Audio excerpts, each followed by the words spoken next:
Upper ബോഡിയുടെ main പാർട്ടായ chest വർക്കൗട്ടാണ് നമ്മൾ ഇന്ന് ചെയ്യാൻ പോകുന്നത്. ചെസ്റ്റ് വർക്കൗട്ട് ഫസ്റ്റ് നമ്മൾ ചെയ്തിട്ടുള്ളത് ഇൻക്ലൈൻ ബാർബിൾ പ്രസ്സാണ്. 2-12 2-10 എന്ന റേഞ്ചിൽ മാക്സിമം വെയിറ്റ് ലോഡ് ചെയ്തു. Second incline dumbbell press close ചെയ്ത് പിടിച്ചിട്ട് ആശാൻ്റെ ട്രെയിനിങ് ആണ്, ഒരു രക്ഷയില്ല. ഫുൾ പെയിൻഫുൾ, ഫുൾ എഫക്റ്റ് ആയിരുന്നു. ചെസ്റ്റ് നമുക്ക് നല്ല എഫക്റ്റ് കിട്ടി. പിന്നെ അതേപോലെ ഇൻക്ലൈൻ ഡംബിൾ ഫ്ലൈങ് ചെയ്തു.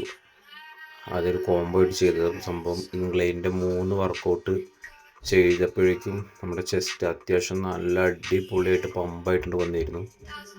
പിന്നെ ചെസ്റ്റിൽ നല്ല ടൈറ്റ് ആയിട്ടുണ്ട്, മസിൽസൊക്കെ നല്ല വലിവായിട്ടുണ്ട്. പിന്നെ നമുക്ക് അടുത്ത വർക്കൗട്ട് വരുന്നത് ഫ്ലാറ്റ് ബാർബൽ ബെഞ്ച് പ്രസ്സാണ്. അതും 2-12 2-10 എന്ന റേഞ്ചിൽ തന്നെയാണ്. അതും മാക്സിമം വെയിറ്റ് ലോഡ് ചെയ്തിട്ട് തന്നെ അടിച്ചിട്ടുള്ളത്. ഇപ്പം നമുക്ക് അത്യാവശ്യം കുഴപ്പമില്ലാത്ത വെയിറ്റൊക്കെ ആഡ് ചെയ്യാൻ പറ്റുന്നുണ്ട്. അത് കഴിഞ്ഞതിന് ശേഷം അതിൻ്റെ same flat dumbbell press close ചെയ്ത് പിടിച്ചിട്ട് അതും നല്ല എഫക്റ്റീവാണ്. ചെസ്റ്റ് നല്ല പമ്പായി പുറത്തോട്ട് തള്ളി നിൽക്കുന്നുണ്ട്. നല്ല ഫീലായിരുന്നു. നല്ല അടിപൊളി ഒരു വർക്കൗട്ടായിരുന്നു അത്.